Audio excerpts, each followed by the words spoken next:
Bonjour à toutes et à tous et bienvenue à ce nouvel épisode de Socrate, donc de la philosophie de Socrate. Nous sommes donc au 6e épisode qui traitera de la dialectique, la maïotique et de l'ironie de Socrate. Nous passerons donc dans la dernière vidéo à une conclusion générale et un peu plus approfondie sur l'importance de la pensée de la philosophie de Socrate.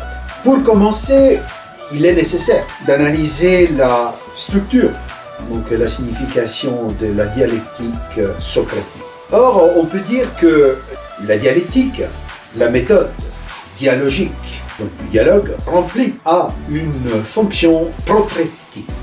Qu'est-ce que ça veut dire protreptique? Protreptique, c'est très intéressant parce que ce terme vient grec, de la langue grecque antique, ancienne, du verbe grec protrepo. Protretique, c'est quelque chose qui tend à exhorter, à stimuler quelqu'un à faire quelque chose. Donc, littéralement, protrepo, le verbe protrepo est constitué de la préposition pro, qui veut dire vers, donc qui indique une direction, et trepo, qui veut dire tourner, ou alors se diriger vers, ou diriger quelqu'un ou quelque chose vers autre chose. Donc, protretique, donc on peut dire que c'est une invitation, une exhortation à l'éthique et à la méthode dialogique, au dialogue. Donc, il est nécessaire de faire ces analyses étymologiques pour comprendre mieux et plus profondément la signification d'un terme, des termes en général en philosophie. Concernant cette fonction d'exhortation de la méthode dialogique et de l'éthique, et surtout de la méthode dialogique, nous sert cette analyse que nous allons faire pour analyser correctement et donner la correcte interprétation de la méthode socratique, du philosophie socratique, de l'art de philosophie selon Socrate, qui est lié au nouveau concept, si vous vous rappelez, on avait parlé au début de ces épisodes sur Socrate, le nouveau concept de psyché, donc psyché en grec, c'est-à-dire de l'âme.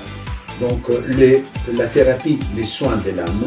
Cette thérapie de l'âme, cette action de s'occuper, cette volonté, action de s'occuper de l'âme est importante parce qu'elle est liée à la dialectique, au concept de dialectique socratique.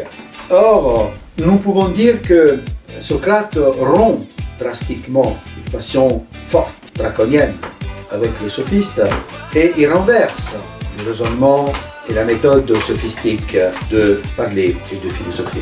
En fait, les sophistes, sans exception, avaient donc rentré dans un système d'enseignement de leur doctrine à travers de discours de façade qui étaient des véritables harangues qui pouvaient être abrégés ou allongés selon leurs souhaits, et de plus, l'auditoire était complètement subjugué par cet art de la parole très bien utilisé, articulé avec expertise, avec un grand savoir de l'articulation de la parole, mais qui tendait donc à la manipulation des masses, à la manipulation de l'auditoire, et donc finalement, avec les sophistes, nous arrivons à une sorte de monologue, même pas une sorte, carrément un monologue fermé sur soi-même. Donc ce n'est pas ça l'art de la persuasion, l'art de la parole que Socrate envisageait, et Platon non plus. Le risque énorme et les conséquences énormes de cette perversion de l'art de la parole de la part des sophistes amenait, selon Socrate, et donc bien évidemment selon Platon aussi, à donc conquérir l'auditoire, mais aussi à l'altérer, à le manipuler et donc, selon Socrate, abîmer l'âme des auditeurs d'une façon la plus souvent, la plus grave et sans remède. Or, la dialectique, donc les dialogues, dialogon en grec, à travers la parole, le dialogue, ça veut dire dialogue, en grec dialogue, veut dire à travers la parole. Nous traversons la parole. Et à travers la parole, qu'est-ce que nous faisons? Le dialogue advient comment? Le dialogue se déroule, advient à travers la question et la réponse. Donc nous avons d'un côté un maître, de l'autre côté un disciple, ou alors deux interlocuteurs qui dialoguent, qui passent à travers la parole en se servant de la question et de la réponse. À chaque question, il y a une réponse. Donc Socrate oppose au discours long, de façade, superficiel, ambigu, trompeur, manipulateur, des sophistes, oppose un discours bref, un discours donc court, comme il appelle Socrate, qui est justement le dialogue ouvert. C'est un dialogue ouvert, ce n'est pas un dialogue fermé.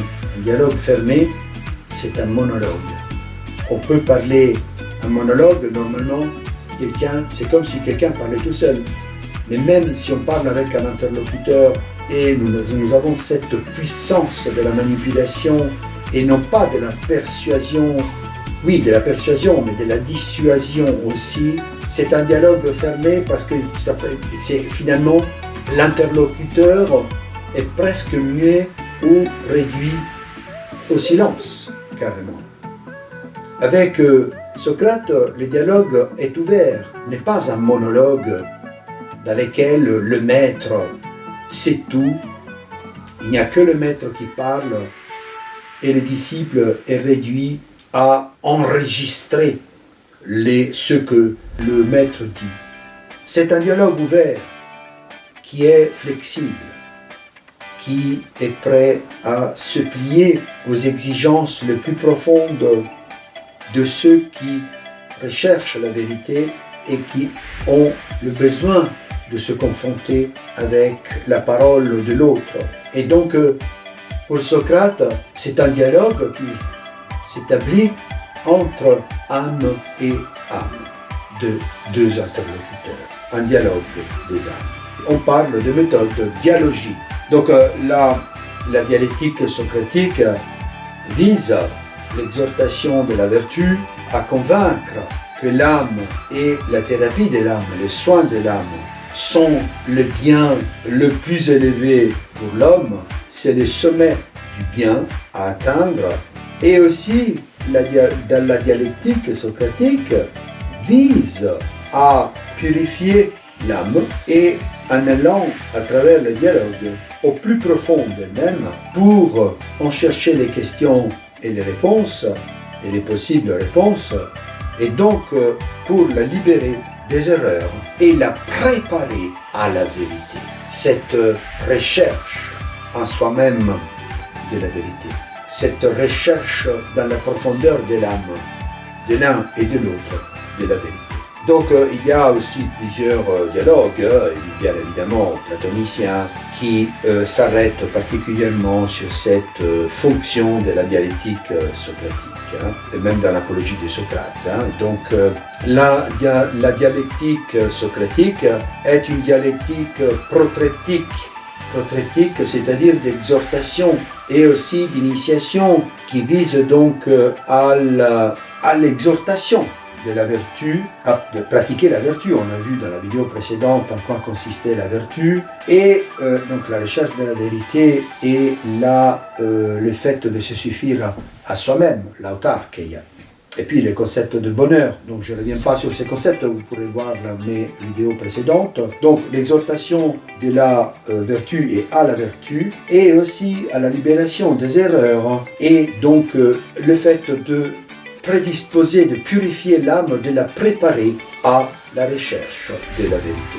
Une fois nettoyée, une fois purifiée, une fois filtrée. En fait, Socrate a la capacité exceptionnelle de mettre à nu, si on peut dire comme ça, l'âme de l'autre.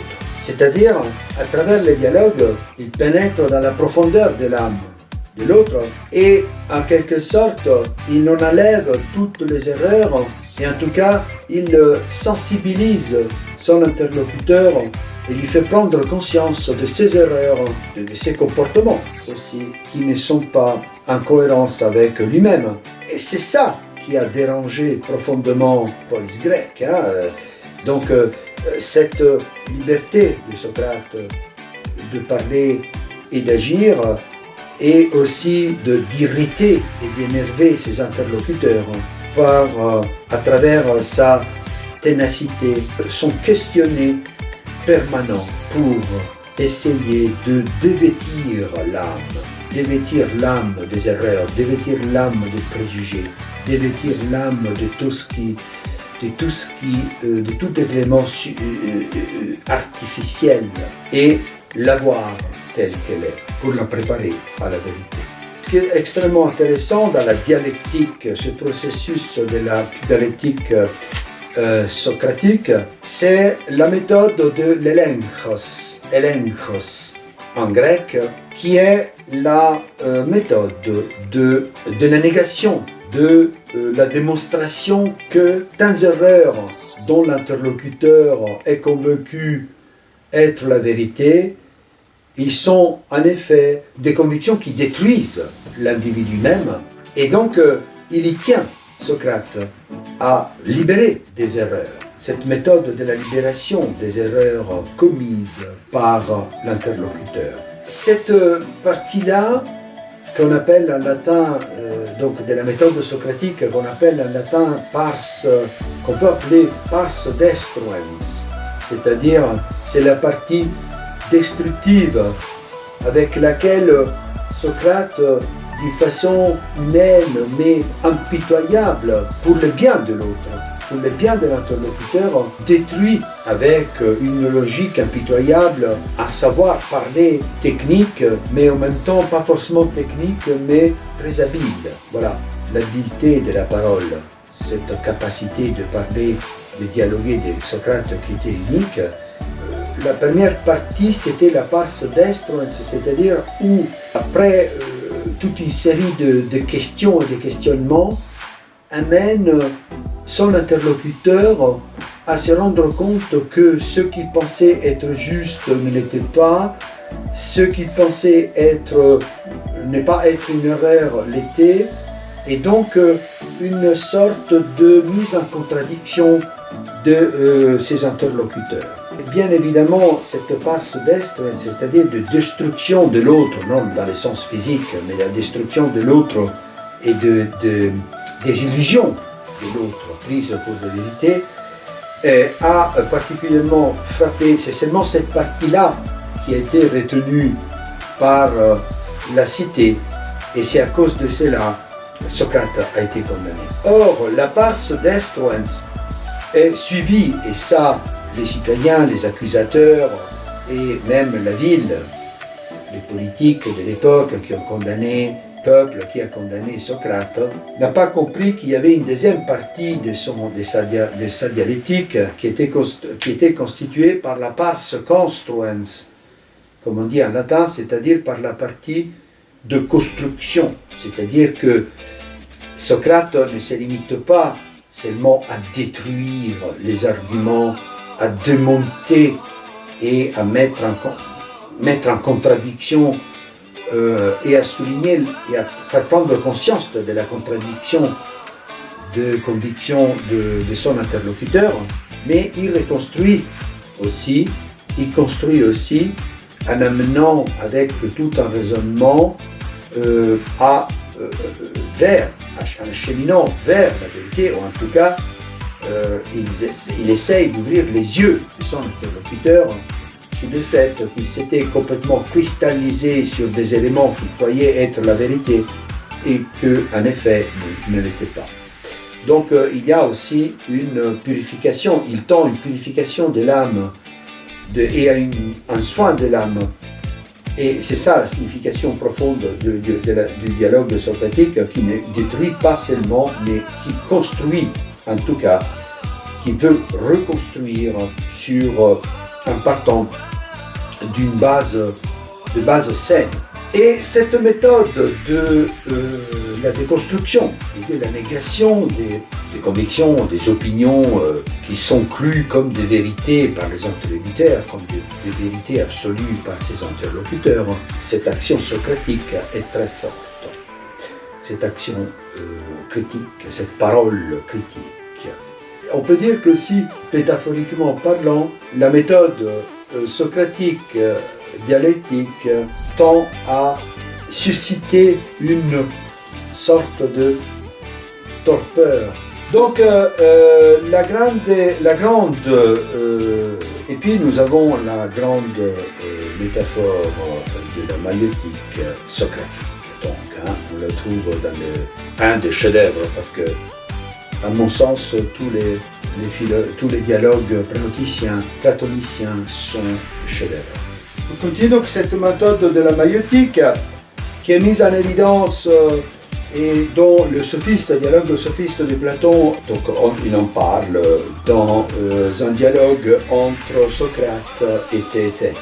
Or, la maïeutique constitue une des métaphores les plus importantes. La maïeutique, c'est une métaphore la plus importante du socratisme, si on peut dire comme ça, et elle est devenue carrément un point de repère, carrément de la science moderne de l'éducation, mais ce n'est pas simple à comprendre sur le plan, selon Giovanni Reale, cet immense historien de la philosophie grecque, c'est un historien de la philosophie italien, dans sa signification historique et philosophique. Donc déjà, la maïeutique, on appelle la maïeutique comme référence métaphorique, comme métaphore.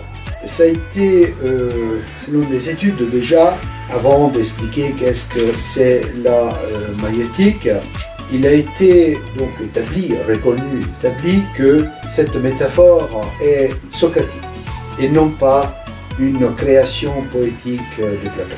Donc la métaphore est authentiquement socratique et non pas une invention poétique, une création poétique ou métaphorique de Platon. Maïeutique, qu'est-ce que c'est ? C'est cette idée de cette métaphore, c'est l'art de faire accoucher une âme. Or, Socrate lui-même dit que sa mère était une sage-femme. Les sages-femmes accouchent les corps. Socrate aussi connaît cet art de la maïeutique, non pas pour accoucher les corps, mais pour faire accoucher les âmes. On transfère les concepts de maïeutique du plan concret, réel de l'accouchement des bébés, l'accouchement de corps, à l'accouchement spirituel, de l'accouchement corporel, la corporéité de l'accouchement, on passe à la spiritualité de l'accouchement ou à l'accouchement spirituel. C'est ça la maïeutique, l'accouchement spirituel de l'âme. Donc il y a métaphoriquement cette idée de la grossesse de l'âme. L'âme, donc la grossesse de l'âme, cette âme qui doit accoucher de quelque chose.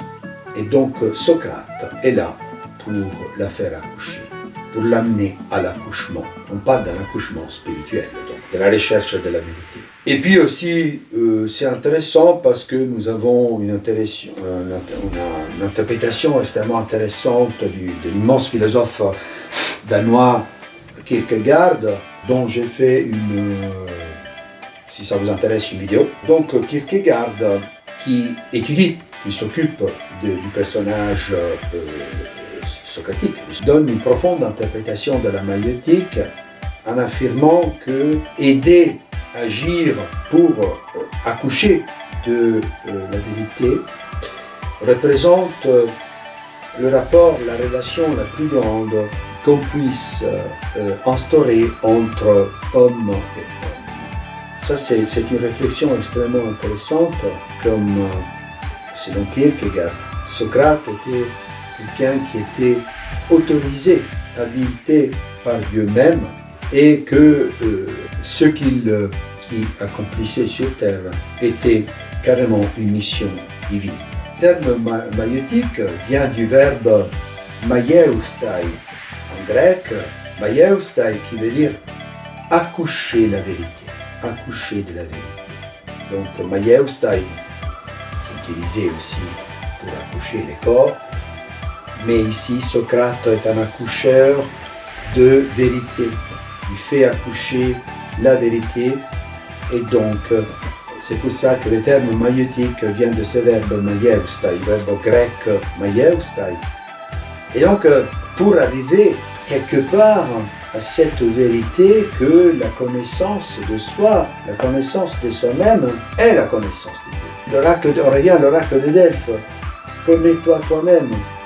Donc ce qui cherche Socrate, c'est de faire comprendre à ses interlocuteurs à se connaître soi-même. Et donc, c'est-à-dire se connaître soi-même, à connaître les limites de la condition humaine, de la nature humaine, de sa propre condition. Et donc, de fuir la hubris, c'est-à-dire l'orgueil, l'arrogance de la conviction que ses propres opinions sont les seules valables, l'arrogance de prendre pour des vérités des opinions ou des convictions qui sont exclusivement personnelles. La capacité d'être conscient et la capacité de se remettre en discussion non seulement soi-même, mais d'avoir le courage de se confronter avec l'autre, avec les autres, et se confronter, de dialoguer pour la recherche de la vérité. En fin de compte, la philosophie est Eros, comme disait Platon, Eros dans le sens d'amour, mais cet amour est un désir. Et ce désir de l'homme est de se connaître et de connaître la vérité. Or, pour Platon, la connaissance ne peut pas passer... Oui, on peut connaître le monde sensible, mais la vraie connaissance, nous la recherchons dans notre âme. Nous devons accoucher de notre âme pour rechercher la vérité. Dans la théorie de l'anamnèse, c'est-à-dire que notre âme ne possède pas la vérité, mais il faut la chercher dans notre âme, parce qu'avant de s'incarner dans notre corps, était dans la vérité, avait contemplé la vérité, avait contemplé le monde des idées, le monde platonicien de l'idée. Or, comme vous savez, l'idée, donc l'idéalisme platonicien, l'idéalisme qui naît, les concepts d'idée, l'idée platonicienne n'est pas l'idée dans l'acception que nous avons aujourd'hui dans le monde moderne. J'ai eu une idée, j'ai l'idée d'étudier, j'ai l'idée d'aller faire des courses, j'ai une idée de faire ceci, de faire cela. C'est pas ça. Ça, c'est sur le plan exclusivement subjectif. L'idée platonicienne, le concept d'idée platonicien est un concept objectif. L'idée platonicienne est objective, mais objective non pas parce qu'elle est matérialisée en un objet, s'identifie avec un objet. Le matériel n'est qu'une copie. Ce monde matériel n'est qu'une copie. La matière n'est qu'une copie de l'idée d'origine. L'idée invisible, transcendante. Donc l'idée n'est pas une idée personnelle, une idée subjective de faire ceci ou de faire cela, c'est l'idée objectivement existante qui est transcendante et qui est dans la vérité, qui est la vérité. Jusqu'à arriver à, maintenant je ne vais pas développer toute la philosophie platonicienne, jusqu'à parler du bien, donc dans la République, dans le 7e livre de la République, où il y a le mythe de la caverne, le soleil, quand le prisonnier qui se libère, qui après il a été identifié avec le philosophe, qui se libère du monde des apparences, du monde sensible, qui remonte vers le monde des idées, découvre qu'à l'extérieur de la caverne, il y a un autre monde et il y a le soleil. Donc le soleil représente le bien, donc le bien qui est au-dessus encore du monde des idées, le bien qui est donc la vérité, qui est, qui est au-dessus du monde sensible, qui ne peut pas nous transmettre la vérité, et seulement le monde transcendant peut nous la transmettre. Or, j'ai fait un petit détour pour expliquer ces concepts aussi d'anamnésis platonicienne, c'est-à-dire le fait que normalement, dans les âmes, ou alors certaines âmes, ont la capacité de rechercher la vérité en résidu, ou alors rechercher la vérité au fond d'eux-mêmes, parce qu'on a un souvenir de la vérité, parce que la vérité qu'elles contemplaient quand elles étaient séparées du corps avant de s'incarner dans le corps. Donc l'anamnésis. Donc on peut dire aussi que donc avec Kierkegaard, il y a une profondeur immense de la pensée de Socrate, et donc il a toujours philosophé, comme le fait comprendre aussi Diogène Laërce, il a toujours philosophé d'une façon absolue. Sa philosophie, sa façon de parler n'était pas une philosophie relative, mais une philosophie absolue, c'est-à-dire détachée de tout lien de conviction mesquine, personnelle ou du monde sensible. Il a toujours philosophé sérieusement et d'une façon absolue avec ses interlocuteurs. C'est donc Socrate comme penseur, philosophe extrêmement profond. Aussi, donc c'est Maya Eustaya, qui est le but noble le plus important que Socrate veut atteindre, c'est-à-dire qu'après, en fait, elle a le rôle aussi, selon Kierkegaard, joué par Dieu, le fait d'accoucher, donc d'engendrer quelque chose. C'est une action qui appartient à Dieu. Et donc Socrate, exceptionnellement, évidemment, ne peut pas créer comme Dieu, mais peut faire accoucher des âmes. Donc ça, c'est un don de Dieu, un don divin. Donc, selon la conception socratique, Kierkegaard le rappelle aussi dans ses écrits qui s'appellent Miettes de philosophie, la conception socratique, c'est que chaque homme trouve son centre en soi-même et centré sur soi-même, le monde aussi qui est autour de lui et dans lequel il vit, se concentre en l'homme, dans le centre. Donc conception anthropocentrique de l'homme, du monde. Pourquoi?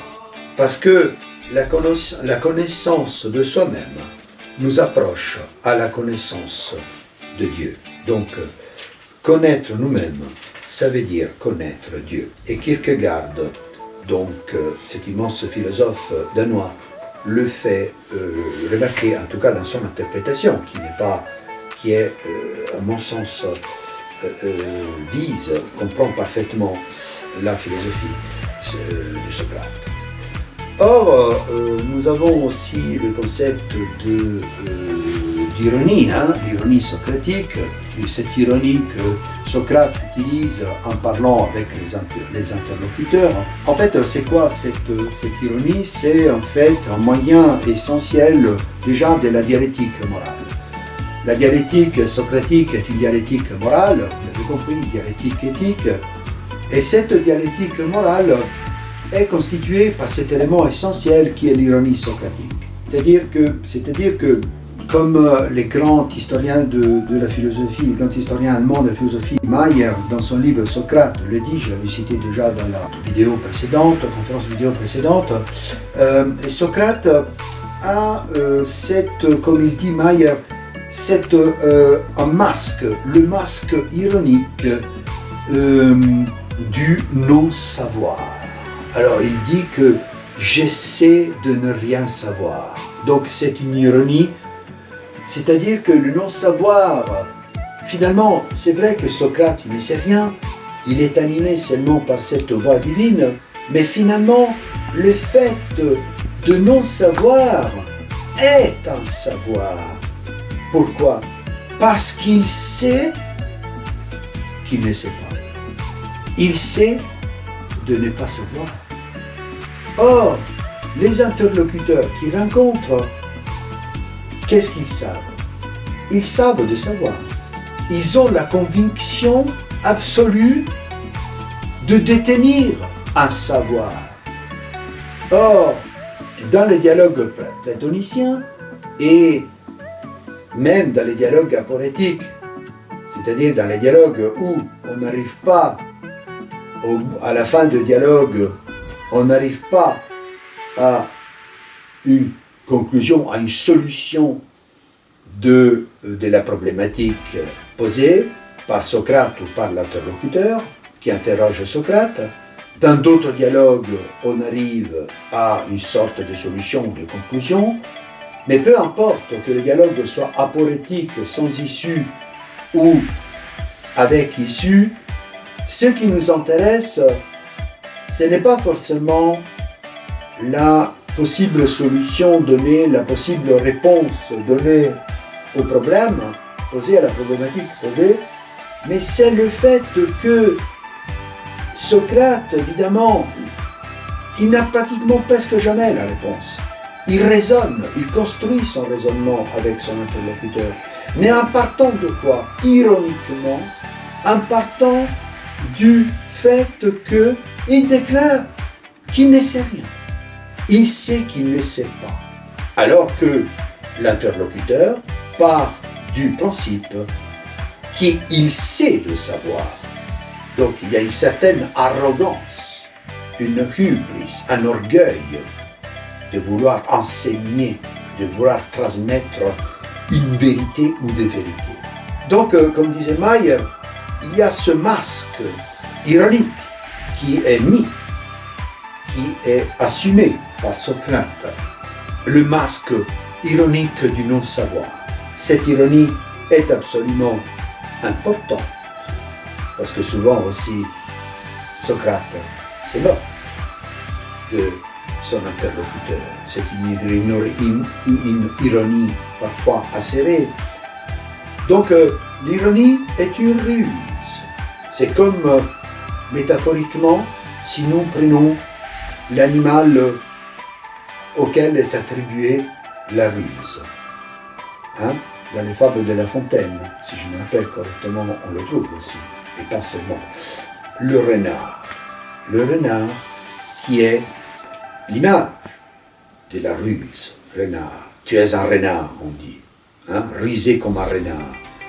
Et donc, cette ironie est une ruse utilisée par Socrate pour pouvoir dialoguer avec son interlocuteur. C'est un jeu. Socrate prend dans ce jeu de l'ironie son interlocuteur ou ses interlocuteurs. Or, dans la conception classique de l'ironie grecque, l'ironie grecque est considérée comme donc une ruse, la ruse du renard, et donc qui correspond finalement à Aristote parle par exemple aussi en grec on l'appelle la lazoneia. La lazoneia qui correspond à une auto-exaltation, auto-célébration du fait d'être plus rusé que les autres parce qu'on se montre plus puissant, on fait un effort énorme pour se montrer plus important, plus intelligent que les autres. De l'autre côté, le fait aussi de l'ironie dans le sens opposé, de l'homme qui ne s'estime pas ou il est sous-estimé. L'ironie socratique, en fait, finalement, c'est une ruse, mais ce n'est pas dans le sens de la lazoneia, d'une auto-célébration de la supériorité des Socrates sur ses interlocuteurs. Ce n'est pas du tout ça. C'est-à-dire qu'il n'y a pas d'hypocrisie dans l'ironie socratique. Il n'y a pas de piège. C'est pas une fiction. L'ironie socratique est vraiment vécue par Socrate, est réelle, mais elle ne vise pas à célébrer la supériorité de Socrate. Il n'y a pas la conscience de Socrate de vouloir prévaloir sur les autres, de le rabaisser. L'ironie socratique, ce n'est pas la nazanei, c'est-à-dire donc cette auto-exaltation de la personne, que la personne pourrait faire d'elle-même. Pas quelque chose d'artificiel, c'est quelque chose de naturel, peut-être même quelque chose d'origine divine, qui fait partie du projet philosophique pur, désintéressé de la vie de Socrate et de la philosophie de Socrate. Le concept d'ironie donc a été interprété par deux savants, des historiens de la philosophie. Il y a eu plusieurs interprétations, comme par exemple un grand savant, donc Vlastos, d'origine grecque, donc historien de la philosophie anglais, qui distingue entre l'ironie simple et l'ironie complexe de Socrate. L'ironie simple, quand Socrate dit quelque chose, et puis finalement ce qu'il dit, c'est pour faire allusion à autre chose, ou alors l'ironie complexe, donc je vais un peu plus rapidement ici sur ça, c'est juste pour expliquer un peu, donner quelques informations, quelques réflexions de plus sur cette analyse de l'ironie socratique par les historiens contemporains, historiens de la philosophie contemporaine.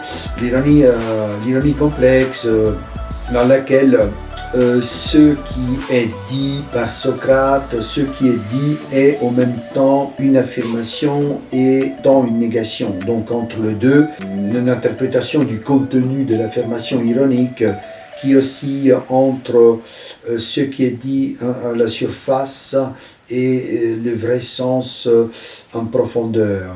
Donc je ne insisterai pas plus longtemps sur cela. Cette idée de l'ambivalence, de l'ambiguïté, de l'ironie, qui pourrait être une interprétation de l'ironie socratique.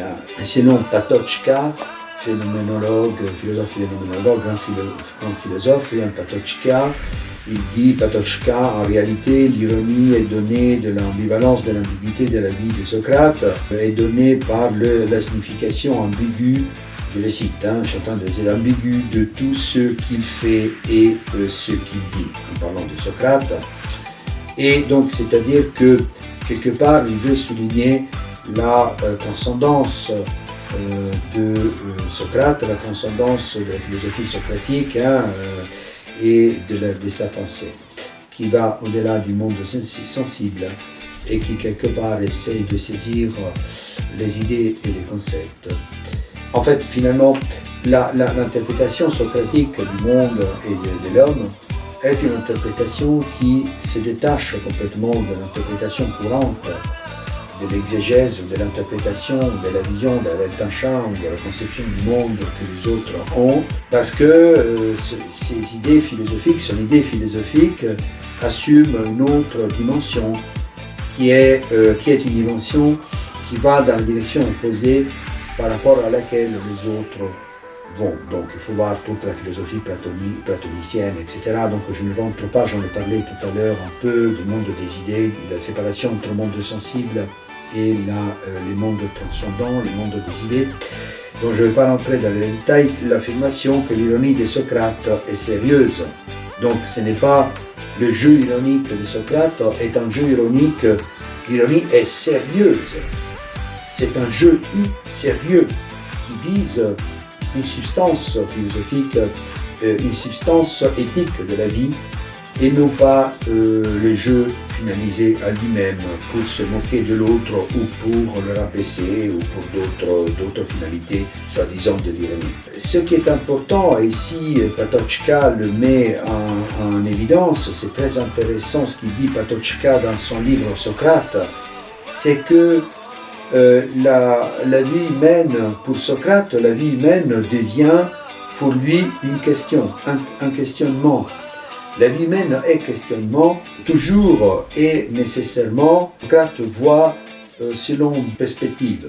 D'un côté, une direction, disons une perspective plus ingénue, plus naïve, plus abstraite, qui surtout dans la réflexion, et de l'autre côté, cette ironie qui se manifeste dans une forme ou dans la forme qui dérive directement de la recherche fondamentale du but de la vie dans son intégralité, la vie conçue dans sa totalité. Donc ça, c'est encore Patočka qui analyse d'une façon merveilleuse ce concept d'ironie socratique. L'ironie socratique soumet à sa façon de procéder toute la vie de l'individu, de la personne. Elle assume une importance particulière donc pour ceux ou celles qui pensent l'avoir comprise. Il y a eu aussi ensuite une réinterprétation de la dialectique socratique à la lumière de l'ironie, dans la complexité de l'ironie et dans son ambivalence. On peut dire que il y a eu énormément d'études sur l'ironie de Socrate qui constituent aussi, entre autres, on peut dire carrément la substance de la philosophie socratique.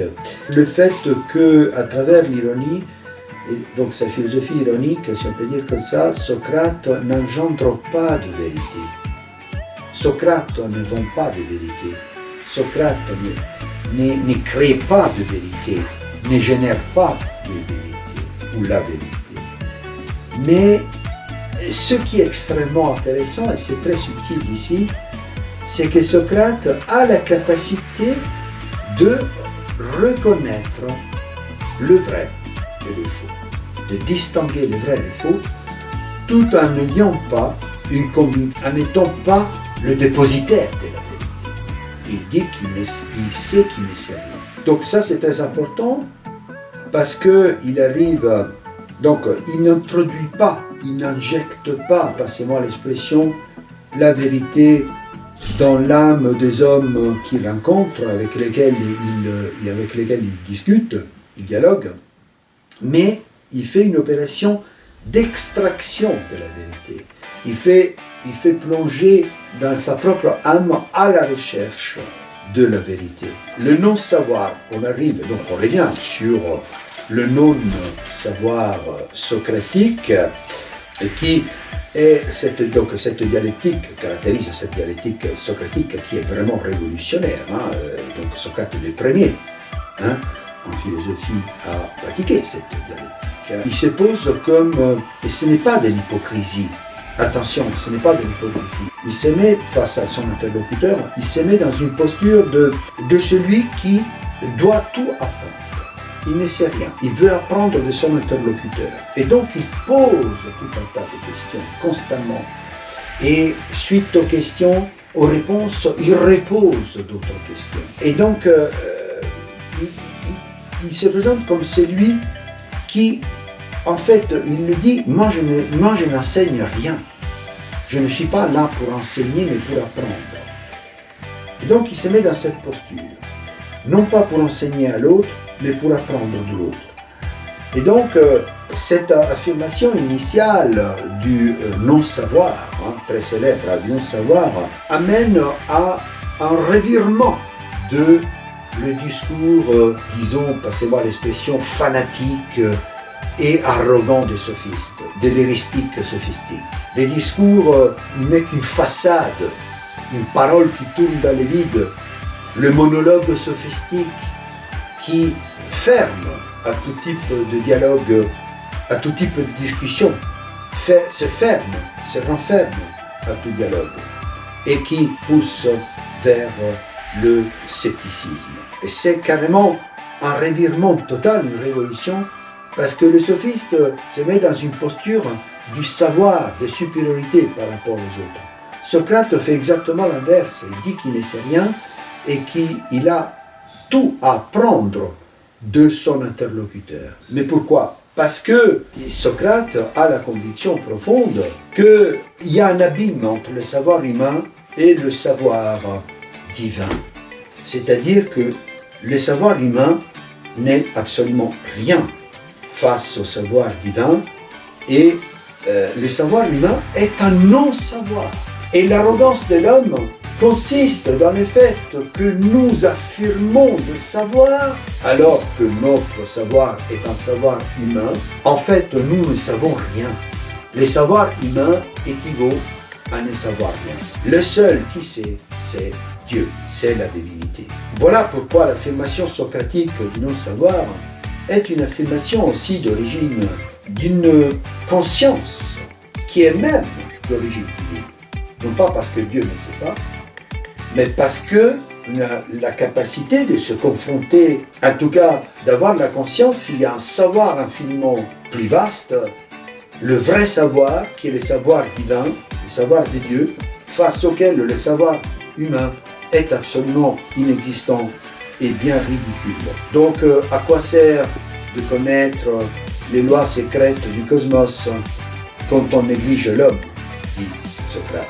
C'est l'homme l'objet de notre investigation. Donc il s'oppose à Protagoras, il s'oppose à Gorgias et à l'arrogance de Hippias, de tous ces sophistes qui sont relativistes, athées et donc aussi manipulateurs, bien souvent. C'est-à-dire que l'affirmation socratique du non-savoir, c'est une dénonciation de l'inconsistance presque totale du savoir des sophistes, de leur arrogance de savoir tout, de tout savoir, en justifiant cette arrogance par le fait qu'ils dominaient dans l'art de la rhétorique. Le non-savoir socratique se met en relation, le savoir des hommes doit être mis en relation avec le savoir de Dieu.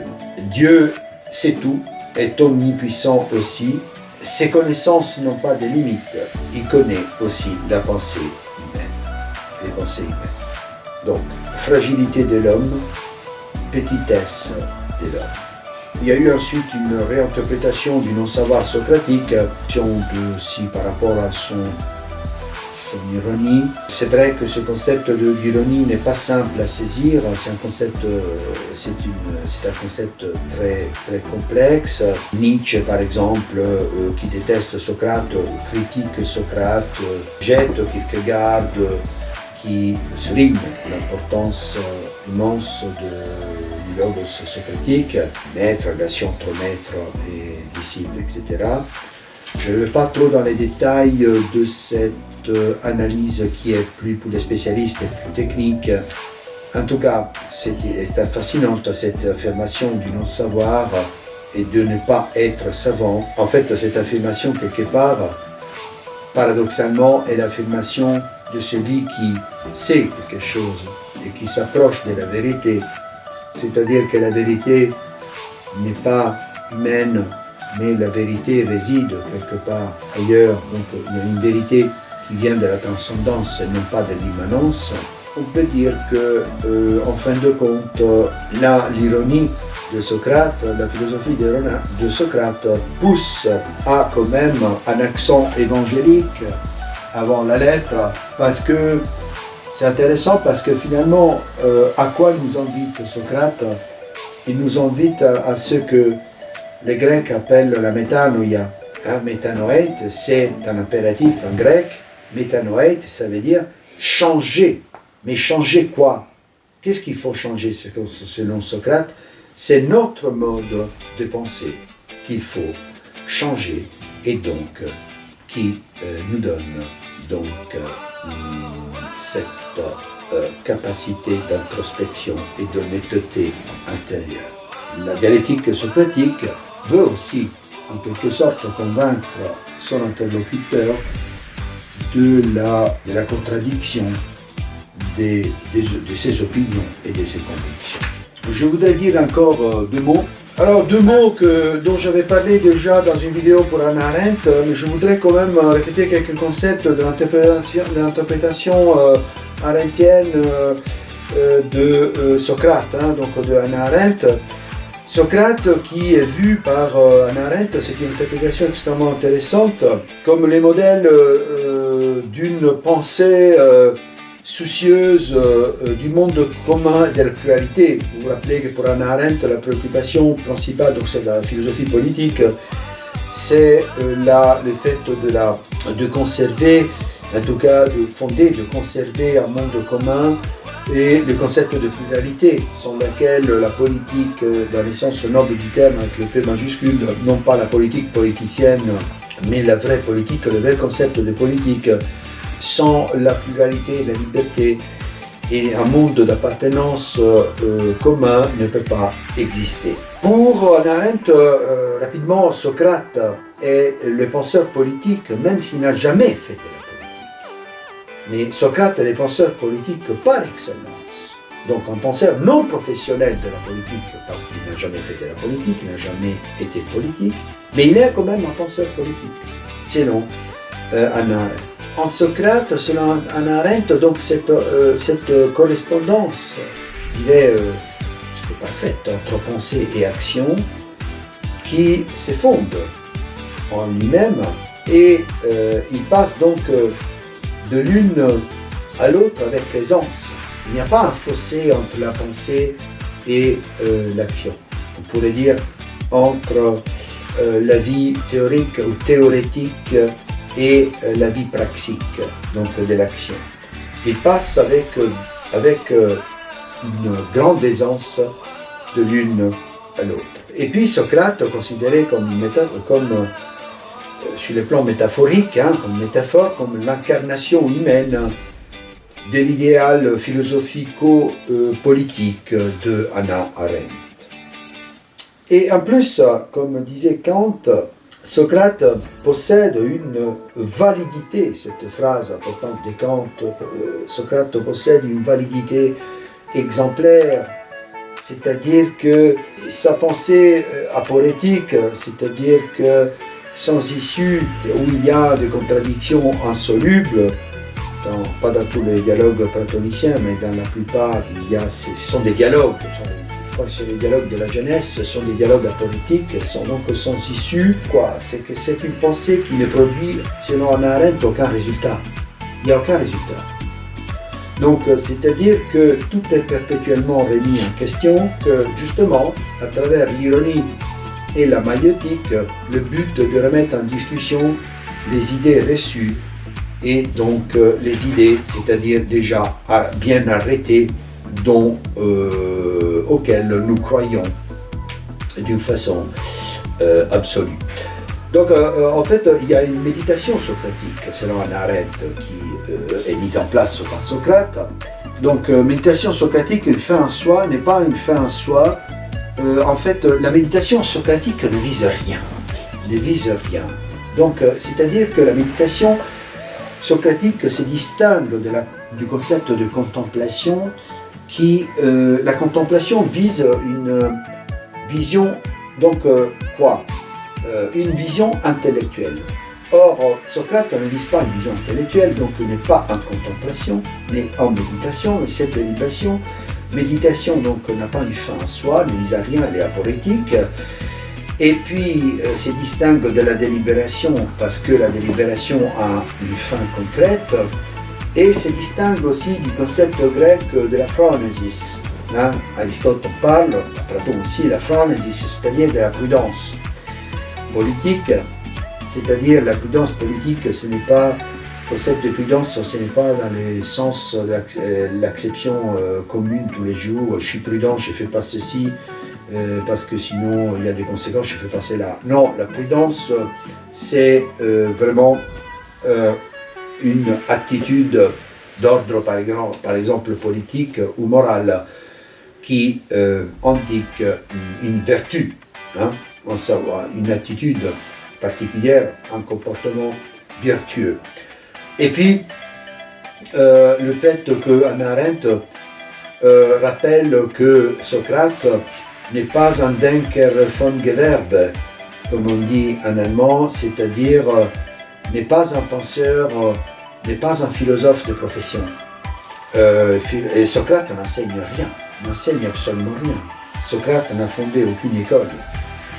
Et donc, puisqu'il n'est pas un penseur de profession, il veut partager ses doutes avec ses concitoyens et donc il parle avec tout le monde, n'importe qui, avec n'importe qui. Donc il est considéré aussi comme un ton, c'est-à-dire l'animal, la bestiole, l'insecte qui aiguillonne.